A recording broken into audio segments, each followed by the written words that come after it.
చెప్తున్నా రైల్వే అధికారులను ఇక్కడ ఒప్పుకోవాలా, అరే ఫస్ట్ ప్రాజెక్టు కానివ్వండి, వాళ్ళు 10 కోట్లు అయితే 10 కోట్లు వాళ్ళకి ఇచ్చేద్దామని. ఇప్పుడు వాజ్పేయి నగర్ లో కూడా 32 కోట్ల రూపాయలని ఆర్ఎండ్బికి వాళ్ళు ఇవ్వడం కూడా జరిగింది. అక్కడ వాళ్ళు ఏ పనులు అయితే మన సైడ్ రోడ్ నిర్మించాలనుకున్నా, ఈ ఎలక్ట్రికల్ పనులు చేయించాలనుకున్నా, డ్రైనేజ్ పనులు చేయించుకోవాలనుకున్నా 32 కోట్లు ఆర్ఎండ్బికి అప్పచెప్పి అది కూడా అక్కడ ఇవ్వడం జరుగుతుంది. అంటే ఇక్కడ సక్రమంగా పనిని ముందుకు తీసుకుపోవాల్సిన అవసరం మా ఇద్దరి పైన ఉంది. మీరు ఒక్కటే ఇక్కడ ఆలోచించాలా, ఈడ ఇద్దరి మధ్యలో చిచ్చు పెట్టుకుంటే మన పనులే ఖరాబ్ అవుతాయి. దయచేసి మీరు గమనించుకోవాల్సిందిగా కోరుతున్నా మీకు. ఎందుకంటే ఇప్పుడు ఒక వారం కింద 10 రోజుల కింద బీజేపీ వాళ్ళు ఒక ప్రెస్ కాన్ఫరెన్స్ పెట్టి ఎమ్మెల్యే కంట్రిబ్యూషన్ ఏంటి అని అడుగుతారు. అంటే నేను కొట్లాడ పెట్టుకోనికి రాలే, మాకు ఈటలన్నా అంటే చాలా గౌరవం, తండ్రితో సమానం. ఇప్పుడు రాగానే ఆయన కాలు మొక్కే నేను పక్కకు కూర్చున్నా. అంటే కొందరు చిచ్చుపెట్టే కార్యక్రమాన్ని ఇక్కడ తెరలేపుతుండ్రు కాబట్టి దాన్ని గమనించాలి. ఎమ్మెల్యే కంట్రిబ్యూషన్ ఏంది అని అడుగుతారు వాళ్ళు. ఎమ్మెల్యే కంట్రిబ్యూషన్ ఎన్ఓసీలకు ఎవరు తిరిగిండ్రు, స్టేట్ గవర్నమెంట్ లో ఎన్ఓసీలకు కానీ వాళ్ళకి ఎంత ఫండ్ అవుతుంది కానీ, మన రెవెన్యూ డిపార్ట్మెంట్స్ తోటి ఎంత జాగబోతుంది, అలైన్మెంట్ కోసం కూడా వాళ్ళందరు అధికారులతోటి కూర్చొని సమన్వయపరిచి వాళ్ళకి ఒక్క ఇండ్లు పోకుండా జాగ్రత్తగా ముందుకు తీసుకుపోతున్నా గుర్తించాల్సిందిగా కోరుతున్నాను. అంతే, ఇక్కడ ఎవరికో మెడల్స్ వేయాలా మాకు అవసరం లేదు. ఇప్పుడు నాకు కానీ నాకంటే ఎక్కువ అనుభవజ్ఞుడు, మాకు బిజినెస్ లో ఒక మార్గదర్శకము, అదేవిధంగా పొలిటికల్ గా కూడా మేము ఆదర్శంగా తీసుకునే మాకు ఈటల రాజేంద్ర అన్న తోటి మాకేం ఇష్యూస్ కాదు. మీరు దయచేసి ఒక్కటి గమనించుకోవాలి, లోకల్ గా ఉన్న మీరు మనం ఒక మంచి కార్యక్రమం చేసుకోవాలనుకున్నప్పుడు అందరి కంట్రిబ్యూషన్స్ ని ఒక్కసారి గమనించాల్సిందిగా కోరుతున్నాం. మీరు చెప్పుకోండి, ఈటలన్ననే తీసుకొచ్చిండు, మాకు సంతోషం, మాకు మేము ఏమనము, మేము తప్పకుండా దాన్ని ఒప్పుకుంటాం. మీరు చెప్పుకోండి, కానీ మేము కంట్రిబ్యూషన్ చేసినప్పుడు మాత్రం మేము కూడా తప్పకుండా దాన్ని మేము కూడా ఏం కంట్రిబ్యూట్ చేస్తున్నామో మేము కూడా అక్కడ తప్పకుండా చెప్తామని చెప్పేసి ఈ సందర్భంగా మీకు అందరికీ కూడా చెప్తున్నాను.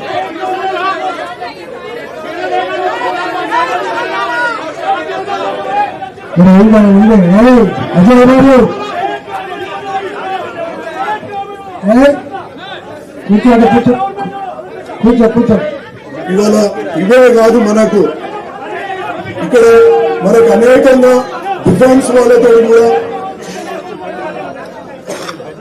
తప్పేం చెప్పినా భయ్, ఈటలన్నా తెచ్చింది కానీ అప్రిషియేట్ చేయండి అనే చెప్తున్నాం. మేం చేసింది కూడా అప్రిషియేట్ చేయమనే చెప్తున్నాం.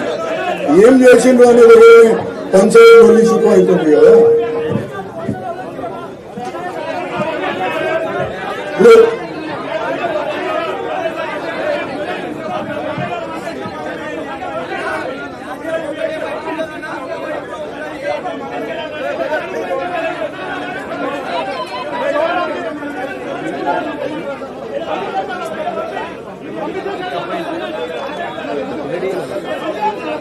శ్రీధరన్న కూర్చోండి, శ్రీధరన్న కొంచెం సేపు అన్న, కొంచెం సేపు ప్లీజ్. ఇంకొకటి ఇక్కడ చెప్పాల్సింది ఏంటంటే, ఇవే కార్యక్రమాలు కాదు, మనకు రామకృష్ణాపురం రైల్వే బ్రిడ్జ్ కట్టుకోవాలా, రాష్ట్ర ప్రభుత్వాన్ని కూడా దాన్ని ఒప్పించి ఒక 210 కోట్లతోటి ఆ ప్రాజెక్ట్ ని కూడా మనం ఇవాళ త్వరలోనే శంకుస్థాపన చేసుకుంటామనేసి మీకు తెలియజేసుకుంటాను. ఇదే కాకుండా మనకు మన డిఫెన్స్ వాళ్ళతోటి ప్రత్యేకంగా మన ఏఓసి సెంటర్ లో అనేక ఇబ్బందులు ఎదురవుతున్న మాట మీ అందరికి తెలుసు. మనం అక్కడ కూడా ఒకటి ఏఓసి రోడ్ ని ఆల్రెడీ టెండర్ ప్రాసెస్ కంప్లీట్ అయిపోయింది. ఆ టెండర్ ప్రాసెస్ ని కంప్లీట్ చేసుకుని అది కూడా త్వరలోనే దాని పనిని ప్రారంభించుకుంటాం. అక్కడ డిఫెన్స్ ఏరియాలో ఉన్న కొంతమంది, ఒక 16 మంది డిఫెన్స్ ప్రాపర్టీలో ఉన్న 16 మందికి డబుల్ బెడ్రూమ్ల కోసం మొన్ననే ముఖ్యమంత్రి గారిని కలవడం జరిగింది. ముఖ్యమంత్రి గారికి వినతి పత్రం ఇవ్వగానే ఆయన కలెక్టర్ తోటి కూడా మాట్లాడి ఆ డిఫెన్స్ ల్యాండ్ లో ఉన్న వాళ్ళకి ఆ 16 డబుల్ బెడ్రూమ్లను కూడా ఇవ్వండి అని కూడా చెప్పడం జరిగింది. ఇదే కాకుండా మనం గౌతమ్ నగర్ లో ఒక 15 కోట్లతో ఒక రిజర్వాయర్ ని కూడా, నీటి రిజర్వాయర్ ని తెచ్చుకుంటున్నాం.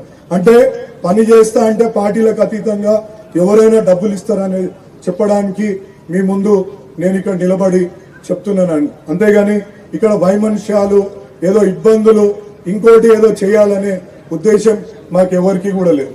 కాబట్టి దయచేసి మంచి ఒక ఆలోచనతోటి ఫస్ట్ 3 ఏళ్ల తర్వాత ఎవడు ఉంటాడో ఎవడు బీక్తాడో అవనికి తెలుసు. కానీ మనం ఈ 3 ఏళ్లలో మనం ఏం చేసినాం అనే దానికి మనం ఒకటి నిదర్శనంగా కొన్ని పనులను చేసి చూపించుకుంటే మనం రేపు ప్రజలు 10 కాలాల పాటు అరే గాయన ఉన్నప్పుడు ఎంపీగా ఉన్నప్పుడు ఎమ్మెల్యేగా ఉన్నప్పుడు ఈ పనులు అయినాయి అనేది తెలియజేస్తారు. కాబట్టి దయచేసి దాని ఒక్కదాని గురించే నేను పనిచేసేది.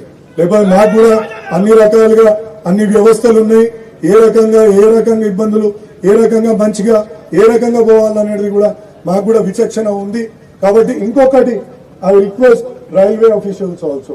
Yesterday I spoke to your CPRO, then all other officials, please maintain protocols. ఇప్పుడు గౌరవ ప్రధానమంత్రి, మనకు ఒక అద్భుతమైన ప్రధానమంత్రి మన దేశానికి ఉన్నాడు.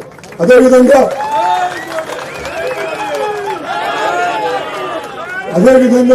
తెలంగాణ ముఖ్యమంత్రి ఫోటో కూడా పెడితే బాగుంటది. ఎందుకంటే ఈజ్ ఆల్సో స్టేట్ హెడ్ కాబట్టి మీరు అది కూడా ఒకటి తీసుకోవాలా. అదేవిధంగా మీరు ఇక్కడ లోకల్ ఉన్న ఎమ్మెల్యేని కూడా పరిగణలోకి తీసుకోవాలా. నేను ఈటల రాజేందర్ అన్నకు మొత్తం చెప్పినాం. ఎందుకంటే మీరు తెలంగాణ ప్రైడ్ ని కూడా ఆలోచించాలి. See for railways everybody contributes. Telangana also contribute to the kitty of railways.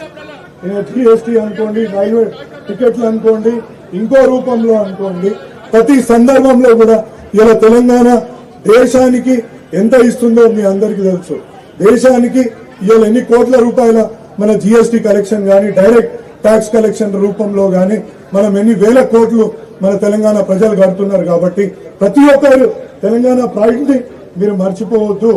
నాకు పార్టీలకు అతీతంగా చెప్తున్నా, ముఖ్యమంత్రి గారు కాంగ్రెస్ ఉండొచ్చు, కానీ నేను చెప్పేది ఏంటంటే ఆయన కూడా స్టేట్ హెడ్ ని కూడా గౌరవించాలా.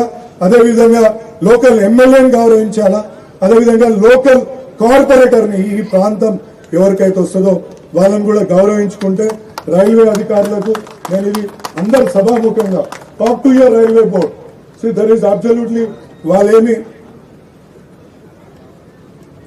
నేను తెప్పించిన మీ సర్క్యులర్ ని ఏంది ప్రోటోకాల్స్ ఏ విధంగా ఉండాలా, రైల్వే అధికారులు ప్రోటోకాల్ ఏ విధంగా పాటించాలనే సర్క్యులర్ లో ఇట్ ఇస్ క్లియర్లీ మెన్షన్.